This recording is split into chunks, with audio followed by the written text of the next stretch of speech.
This series was co-produced with HMP Berwyn and funded by the National Lottery Community Fund.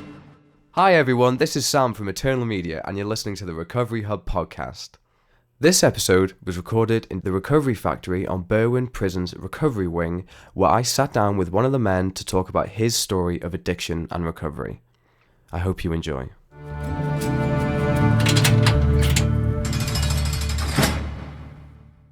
So, I want to know everything. Tell me about the first time you did drugs. Well, the first time I did drugs, I must have been started off with cannabis about 9 years old. I used to hang around with like 16, 17-year-olds, a few years older than me, so I was like into it that way. Started off with weed, so it just goes from one point to another. Obviously growing up in addiction, seeing addiction all my life, like for your parents and things. So your parents were addicted as well? Yeah. What were they addicted to? Opiates. Opiates, wow. How was that growing up in that environment? To be fair, even though I was brought up by my dad, and I don't know my mother, if she stood right in front of me now, I wouldn't have a clue. To be fair, every Christmas come, I seemed to have more presents than any other kids. He did extremely well, considering he was, a single parent bringing up 2 kids on his own. Do you know what I mean? And in addiction, he did what he could. It's he's surviving. Do you know what I mean? This is what it is, isn't it? So he'd always make sure we'd have the best Christmases, the best birthdays. We never went without anything. Do you know what I mean? And I'd always older I got, more I sort of respected that, because it's you don't see not a bloke bringing up 2 kids on their own. It's usually the mother, innit? Do you know what I mean? The dad's usually get off. So yeah, as older I got, it opened my eyes a little bit. Do you know what I mean? But from a very early age, drugs were a very big thing in your life. Yeah. Yeah. You were very aware of drugs. Oh, yeah. What was the kind of general feel or attitude about them when you were younger? Was it? Well, it was no different, because it was normal, wasn't it? It was no different to you used to see your parents, you see them ill or something, when you'd be, you try and hide it the best you could, but obviously the older you get wise to it. Do you know what I mean? So yeah, some days he'd come down for school, every morning he'd come down for school, and it could be porridge and coffee on the table, you know what I mean? So it was good like that. But there's mornings he'd come down and he'd be lying on the sofa ill as well, do you know what I mean? Ill as a dog. So I remember when I was a kid, I'd go and sell me some play, do you know what I mean? He'd go mad if he knew what I was doing, do you know what I mean? But I'd do it because you didn't want to see your dad something on the sofa ill, do you know what I mean? And he wasn't quite aware of that, how aware you was of what was going on, do you know what I mean? But I was fully aware. You know what I mean? How's your dad now, if you don't mind me asking? He's out of addiction now. He smokes a little joint every now and again, but he's not in the stage of his life where he needs to go and get money and go and get his drugs, you know what I mean? It's his choice. He wants to have a smoke, if he wants to have a smoke, then crack on and have a smoke, you know what I mean? That's his choice, that's what he wants to do. So he's not going out committing crimes, he's not doing silly things and hurting anyone, you know what I mean? It's just what he wants to do.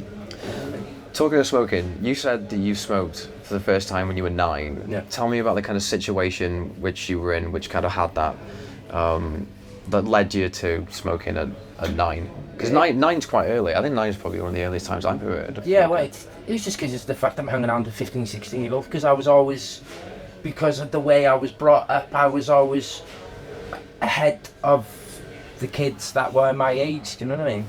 So it was older kids, and back then that's what they did, 15, 16, they were getting introduced to drugs, and because I was with them at that age, that's how I was getting introduced to it, as that side of things, you know what I mean? I knew my dad and all that did it, and there was that side of it as well then, you know what I mean? It's like, well, keep it up, I'm the youngest, you want to be, you know what I mean? You want to be still with the older boys. It's just that little bit of peer pressure as well, isn't it? For everyone, do you know what I mean? When you're young that age, you want to be one of the boys, don't you? You know what I mean? It's normal, isn't it? What was it like when you smoked for the first time? I went home and lied on the sofa. And my old man come in and he goes, well, what have you been smoking? And he gave me a hell of a bollocking. And he goes, listen, if you're gonna do it, don't be doing it on the streets. Smoking in the house. It's under like a controlled environment, you know what I mean? So that was the way. Because he knew himself. If you're gonna do it, you're gonna do it. You're not gonna stop. kids are going to go out and smoke weed, they're going to go and eat, kids are going to go out and drink, they're going to go and drink. It doesn't matter what you do or what you put in place, they're going to go and do it sooner or later, do you know what I mean? It doesn't matter what you say to them, more chances are more you tell them no, more they want to go and do it, innit? So how did smoking from that, when you were in addiction, what was your drug of choice? Heroin. Heroin. So take me from smoking weed to then getting into heroin. Started smoking weed, then when I got to about 12, 13, I had my own crack ground, selling crack cocaine, and then it gone from that to selling heroin as well, and then just snowballed from there really. Just, he's just around all the time, and then I was totally against it. I was just like all about the money in the beginning, and then things happened. I was in and out of care homes, foster homes, children's homes, in and out of like DCs and things like that, and I'd ended up getting abused and things like that, NSPCC and all that involved, and drugs seemed like the easy way out. You know what I mean? It sort of covers, it just sort of buries everything in your head, doesn't it? Like a little blanket wrapped around you. It's like an anaesthetic. So yeah, and you can't talk to them people there, you can sort of relate to somebody who's sort of been through the same type of things as you, but when you've got somebody who's just been to university and signed a couple of papers, I find them quite patronising, to be honest with you. They sit there and they go, oh, I know what you've been through, well, you don't, because you haven't been through it. No, it's not even... You know what I mean? Yeah. So I used to sit there and be like, I'd find it very patronising, and I'd walk away. It's not even worth trying to kind of like, because I don't know, I've not been through addiction myself, so when I started working at Eternal, I was like, I had no idea about addiction at all, or anything to do with the kind of world, so I was like thrusted into it, and I've learned so much about it, but I would still never say that, yeah, I get it, because it's like, why even try? Something that you can understand, but it's not something that, you can... I can empathise, but I can't understand that. So what was it like doing heroin for the first time? To be honest with you, it just took everything away. I'd come out of care, I'd been through a lot with NSPCC and all that and been involved, and then I was just looking for the way out. My dad was in jail for a few years, and I was having a hard time in the care homes, and it just seemed like the logic way out. How old were you? First time I was a dad, I was 16, 17. First time I ever took it. But until then, more or less, before then, and if I was selling it or whatever, it was about the money. But At what point did you think I'm addicted? I knew after about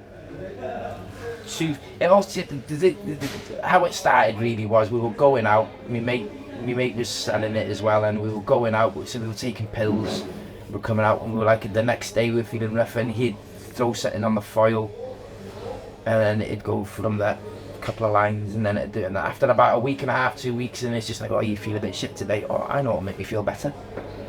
Couple of lines, boom. But it's not that, it's the rattle kicking in, but you delude yourself that it's not that. You think, nah, it's not going to get me, won't get me, not a chance. So I've only had it 4 or 5 days, nah, I'll be alright. But it's not the case, it's all it takes. You know what I mean? Yeah. So, that was like the beginning of it. And then it said hiding it then, and I ended up hiding it from a girl I was with for 5 years. She didn't have a clue. Kept down my job and everything, got mugged to a house. Wow, all on heroin? All on, what were you working? I was working as a chef at the time, and I was doing a few other things as well. I was selling drugs as well, just money bills, isn't it? Wow. I mean, what was life like for you in addiction? Hard. Full-time job. That's the only way I can explain it. 24-hour job. Yeah. As soon as you go to bed, you're thinking about the morning. As soon as you wake up in the morning, you're thinking about the night or the rest of the day. Just a full-time job. That's the only sort of way I can explain it. It's constantly going tick, tick, tick, tick, tick. Money, thanks for the fix. Money fix. Graft. Just constantly. At what point did you think you needed help? Like, or what when was like, what was your rock bottom? Probably sitting in a doorway begging for money, probably. on people coming past and people that knew me going, what's happened to you? Oh, you know, how have you gone from what you had to that? And do you know what, you ask me the question now, to be honest with you, I still can't really answer it. Why did you do it? You don't know. Why did I do it? I don't know. It was a bit of a mad one. So the reasons that you were using drugs when you were addicted were different than what it was when you first started taking it? Yeah, well, when you first started taking it, was, you know, it's a bit of fun, and, you know, you think, oh, it makes you feel better, and you think it's like a blanket round you. That's the only sort of way I can explain it. A bit like a blanket, keeping you like burying your problems, not thinking of your problems, not a care in the world. And then, but that goes then. After a couple of weeks, that's gone, because then you need to get the money, and you need to feed the habit. It's a habit then, isn't it? It's a way of life then. Going out, making the money, you know, grafting whatever you're grafting, making your money, gonna get your drugs. You know, it's a full day thing. It's a full week thing. Do you know what I mean? It's just takes over your life, doesn't it? Just using it against your will. Yeah. It grabs you by the balls. So from that point onwards, did you try and get help? Like, did you try and get into like recovery, or tell me about that? I did try and get in. I don't think recovery. My personal opinion, recovery is only good for you, or you trying to get help here if you really want it. If you don't really want it, then it's just like what I've done this time. The effort. What I thought is right. If I put the effort in, what I put into going out and getting your drugs, and getting the money to get your drugs and putting them in yourself, channel that same energy into not doing it. Because if you don't want to do it that much, then you won't. So that's what I've sort of done for myself. And that's this time? That's this time, yeah. Is this your first try at recovery? No. This is the first time I've done recovery where I've snapped off absolutely everything with no help and just done it off my own back, because I felt I was ready for it. Tell me about some of the other times then when we haven't succeeded, because they're really interested as well. How many times have you tried before you've got to this moment now? I'd say at least 5 or 6 quite easily. So tell me a little bit about that, or a lot. Do you know what, you sort of delude the drugs sort of delude you. You sort of tell yourself, okay, say, I'll give you an example now. When my missus found out after 5 years, she found out after I'd been on it, and then everything sort of come out, and I sort of told her the truth, and I said, look, okay, I've been hiding this from you for so long, and at the time, if you asked me, I really wanted to get off it, but thinking back and knowing me now and the experiences I've gone through, I wasn't ready. I was trying to do it for her because I didn't want the relationship to sort of end. Do you know what I mean? Yeah. So you're thinking, oh, I'll do all this, I'll do all this, and it's not right. It doesn't work.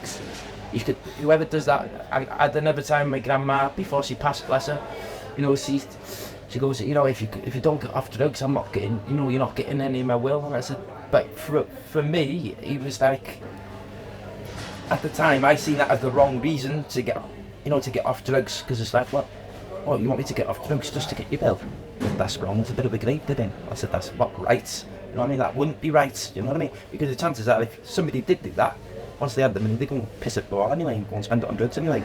So yeah, I didn't speak to her, but now I can see an incentive, but at the time I didn't. You know what I mean? Yeah. But yeah, it's just mad little situations like that, really. But as in like rehabs and things like that, I've never had a rehab. No, never been put in a rehab. Never been to a rehab? Never been to a rehab, no. So when you were trying to get clean before, that was like totally unassisted, that was just you trying to go for it? Yeah, trying to go, obviously engaging with the drug services, but they're just swapping you from one thing to another, there you go, there's a bit of methanol. How did that make you feel? Better at the time, because I didn't have to go out and commit crime, to go and get money, to go and get your drugs. But then, it's not recovery, is it? Because you're still going to the chemist every morning, you're still bumping into them people every morning, because the way I see it, you're going to the chemist, you're going to score every single day. That's the way I look at it, going to the chemist to get your drugs to feel okay. What's the difference of going to a chemist or going to a drug dealer? You're getting putting some shite in your body. If not, the chemist is probably giving you something worse. You know what I mean? To come off anyway, as something addictive wise, it's a harder thing to get off than heroin. You can be clean off heroin. You can do the rattling 10 days, something like that, do you know what I mean? You know, methadone's 2-3 months, do you know what I mean? Well, I've been here 2 months now, and only now I told the jail to stick with that. I'm getting nice, you know what I mean? So when you came to jail, you were still addicted?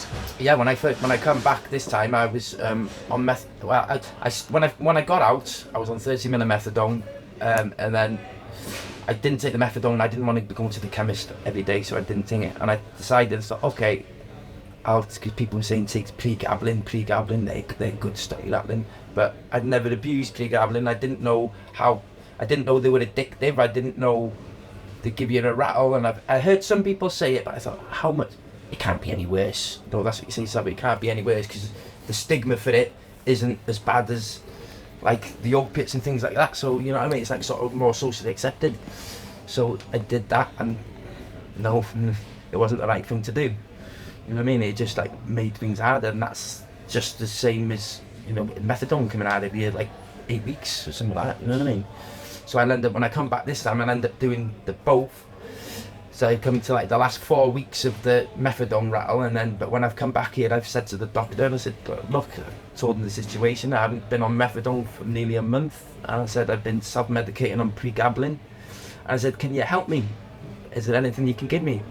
I answered was methadone or nothing, and I thought, okay. I said, if that's the way it is, I said, the only way I'm going to do this now is basically saying, well, stick it up your ass, basically. So I don't want it, you know what I mean? I said, I've come this far on my own. I ain't letting you, because you don't want to help me in a proper way, put me back. So basically I said, stick it up your ass, and I just sat on my head and done me rip, basically, do you know what I mean? It's because of what I wanted to do.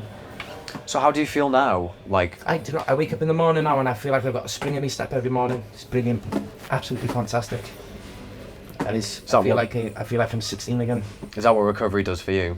Yeah, I feel better every single morning. Every single morning. I see there's a couple of lads on the wing going through like similar thing, and you know, he was that close the other day, and I felt chuffed to myself, to be honest with you, because he's like, I'm going to get methadone, and he goes, I'll only get 10 mil. I said, don't bother me. I said, you just sat down. I said, you've done your bit for a month. I said, you're halfway there, mate. Do not let the system win, mate. They want you. I said, these get more money for you being on methadone as well.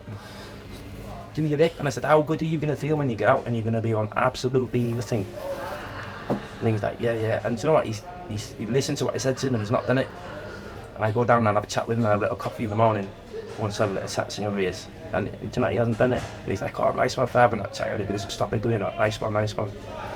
So it was good to be able to like give somebody else a little bit of advice, you know, because they're like, well, look, I've done it myself. I can do it. You can do it. You know, you can do it. I can do it. I've done the pre-gabs and the meth at the same time. So yeah. well, that's what this does too. You know, other people listen to this and they'll take bits from your story and they kind of implement that into their own lives. Hopefully, you know, that helps anybody. What kind of things do you do then to stay kind of like in recovery? I'll come to this workshop. I'll do a little workout in the gym there. You know, get on the road for a bit, do a few press-ups. But that's it. But a few people have asked me that question, but I am physically at the point in my life where it's like enough is enough. Doesn't matter what people are throwing at me from, you need to keep your head busy. And I said, well, I don't, because in my head I'm strong enough. I do not want it enough not to have it. I said, if I wasn't, I wouldn't have just done what I've just done. Do you know what I mean? So I feel like I'm in a strong enough position to do that. You know, I've been off a heroin addiction itself for like 6 years now. You know, like the reason I've been kept in addiction is because I've been in and out of jail, and the jail don't let you come off your methadone script, because they turn around and they say, well, we don't want you coming off your methadone script, because if you go out, it's a high risk for you overdosing, and that's on our head. So we want to keep opiates in the system, and that's the way this system works. So I say to them, I said, well, how is that helping anybody? How are you getting anybody out of addiction? You're not. I said, you're just keeping them in addiction. It's not helping. And then when you're out, they send you to the chemist every day, and you're seeing everybody there scoring. You're thinking, how in your heads do you think that is helping anybody? Because it's not. You know, I even asked the doctor here, and I said, you know, and I said this before, last time I was released, and I said, before I go, and I said, is there any chance for the last week put me on Subutex, so at least when you go out, you can go onto the Buvidol, which is the injection you get every month, so you don't go to the chemist every single day, so you don't bump into these people, and you're not keeping these addictive behaviours by going to the chemist every single day, which is addictive behaviour, because you're trying to break it, and the system ain't sort of letting you do it. They're sort of like keeping it tight. Do you know what I mean? It's like making it a lot harder for people to do it, and most people, they're keeping in it. Oh, I decided to take myself from that. So when you tell them that you don't want any methadone, they're like, no, you have to have methadone. No, you don't have to have it. Yeah. But lads ain't gonna sit here doing jail and sitting in the cell rattling for 8 weeks. Yeah. No, they're going to want to rather take the other way out. So They're gonna take you the easy way out. Yeah. Okay, they might do 2 or 3 days, but when they start getting, after the 3rd day, 4th day, after the rattle's proper kicked in, you know, you might, the why I call it the devil of the drug, sort of takes over. You need it. It's just like that thing on, that scene on Train Spotting. Have you seen Train Spotting? Yeah, I've seen Train Spotting. He starts seeing the baby and he's begging his mother to let him out, isn't he? Yeah. He's it's like that point. As soon as when people hit that point, they'll go, oh, these sort of, most people will crumble. So if you give any advice to anybody coming into prison with addiction, and obviously because you've been here for a little bit and you've got some kind of wisdom that you could pass on to them, like what would you like to have heard coming into prison from someone from your point of view, or from your point in recovery? Do what's best. You do what's best for you. Everyone's different. Everyone's got different strengths about themselves, but if you want something bad enough, you'll do it and you'll get it. That's the sort of only thing I can say. Yeah. If you don't want it bad enough, you'll still be doing what you're doing. If you want it bad enough, you'll change it. And that's for anything and anything and everything in life. Do you know what I mean? You know, if you want to go on holiday, you've got to save your money. You have to save your money to go on holiday at the end of the year, or take your missus out or get married or whatever. You know, you have to save that money, otherwise it ain't happening. Yeah. If you don't save the money and you decide you want to go out on the piss every weekend, your wedding ain't happening or your holiday ain't happening because you pissed it at the wall. Yeah, it's so the same sort of thing, just in a different concept. You know yeah, what I mean? so true. But like I've met a lot of people in recovery out there on the outside, and that seems like crazy impossible. Like I wouldn't say impossible, but it seems really hard from like my point of view from not recovery, and I can't even imagine what it's like trying to recover or like just not use substances on the inside. Like it just seems like a totally different world. But like what's it like the day to day of like being like trying to get in recovery just in prison? Like, I bet it must just be so hard. It is hard because the proper support isn't here. Not maybe for some people, yes, but for others, no, because everyone's individual, everyone's different. So everyone needs sort of like their own sort of personal touch to their recovery, because you know my recovery is not the same as the next man's recovery, or theirs ain't the same as the next man. You know what I mean? Different things get people through different ways, and in here is you don't get that. Yeah. I've not seen it anyway. What would you like to see? I was going slightly off topic, but I was curious. I just like to see the lads getting, you know, treated right, and the proper help for them, basically, which isn't it. So they need somebody in the system, like what's we've used, you know, that's his name, isn't it, Mark? Marcus, yeah. You know, he's been there and done it, experienced things, had a bit of life experience, you know, people skills, which this jail is completely lacking, and they haven't got. So if you haven't got it, how can you help next man if you haven't got the experience or the knowledge or the know-how? Because you don't get that off reading pieces of paper. You just go to college and they read a bit of paper and they go, wow, this is the basics of it, blah blah blah blah. And it's not, because it's different for everybody. Everyone is different. And they seem to think everyone gets fixed the same way, and they don't. It doesn't work like that. Just to kind of, it popped in my head a minute ago and I just thought about it, but like, when you were like in addiction and coming out of it now, like in jail, when was the first time you laughed? Like, when was the first time you remember laughing at something? Because, I don't. You don't remember? No. Because not like happy, like, as in happy in yourself and happy with life. No, I don't. No. No. I've heard a lot I'll be that. of people talk about it, and it's just like I've never thought about it, like, wow, God, I can't imagine going through that and being like laughing. Because someone told me once they felt really guilty about laughing, and I was like, wow, that's really interesting. I just found it quite fascinating. What plans do you have for the future? Like, what does the future hold for you? How long are you in here for? I'm going to Christmas. Oh wow, congratulations. What's your date? 22nd. 22nd. Oh, that's amazing. So they're not giving like lads getting out, not much time to do anything, like set up, you know, as job seekers are, it's all, you know, you're sick or, you know, your housing, you know, it's a very short window, so a lot of people can't get that done in one day. Like, when I'm released, they're expecting me to travel for my probation, because I've got 2 days licence left. They want me to travel from here to Carnarvon, and then I've got to travel back from Carnarvon to Dolgellai, instead of letting me go into Wrexham. It's a bit fun. It's like 6-7 hours of travelling on a bus. So are you getting out on licence? I'll have 2 days left more. 2 days left, okay. How long have you been in here for? In the last 3 years I've been in 2.5. 2.5 years? Yeah, in the last 3. Are you scared about going out? No. No. Done it too many times now. How many times have you been in prison? Could tell you a few, like. A few? Probably 2 handfuls, quite easily. Oh really? Yeah. Wow. Is that I've got about 180 odd convictions. Is that all from, like... Mostly from drug use, yeah. Drug use? It's like things that you'd be doing for drugs that you wouldn't be doing any other time. What are you going to do when you get out? It's good. Do you know, it's going to be the first Christmas that I'm going to have with my old man since about... It'll be the first one in 7. So yeah, I'm just going to go and chill. What's your relationship like with your dad now?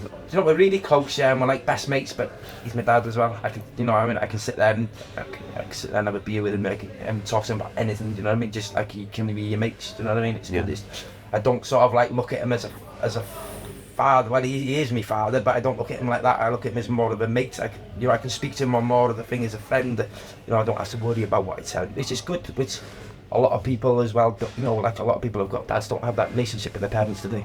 And they can't talk to them, they can't go back and yeah, like, guess what, I'm looking at this bit about now. Do you know what I mean? I can go back and I can say that, do you know what I mean? Yeah. Which is good, you know, it's good, so it's like mates as well, but I enjoy that part of it, I do, yeah. That's good. But what does he think about, like, what does he think about all this? Guilt. He told me he felt guilty about it, but you know, when I was a bit younger, before I sort of didn't, because I've been through it myself, I understand it. I can sort of go, look, and because, you know, and I respect the fact that, you know, he was a single dad on his own and he brought a set of twins up, you know what I mean? He always had everything at Christmas, probably more than next door neighbour, which was, you know, anti-drug, you know what I mean? They probably had bigger presents and better presents than them, same for the birthdays, you know what I mean? Breakfast on the table every morning, so on that side of things, I can't knock him. You know what I mean? Because he was on his own. I'm keeping the drug habit down, you know. He did his best. He did the best with what the hand he was dealt, you know what I mean? And I sort of, older I get, more I see that as older I've got. So yeah, I sort of take my heart off him and appreciate that. To be honest with you. Yeah. Is there anything else that you'd like to say? No, not what I can think of, no. Great. Well, good luck to you. I've really enjoyed you telling me this. I feel privileged to have captured your story. Okay, I hope you enjoyed listening to that conversation. I think the most interesting part for me was being able to speak to someone who's been managing to keep clean without the use of a methadone script. I've spoken to a lot of people who use a script to temper their addictions, and to get insight and learn how someone does it without that help was really fascinating for me. I hope that if you find yourself in a similar situation, you can take something from this conversation and maybe apply it to your own recovery. I wish my guest all the best in his journey to a richer future in recovery. Thank you for listening to this episode. Please listen to our next and final episode with Marcus and Alex, which we've called Methadone Madness. I'm sure you'll enjoy it. I've been Sam with Eternal Media for the Recovery Hub podcast. See you next time.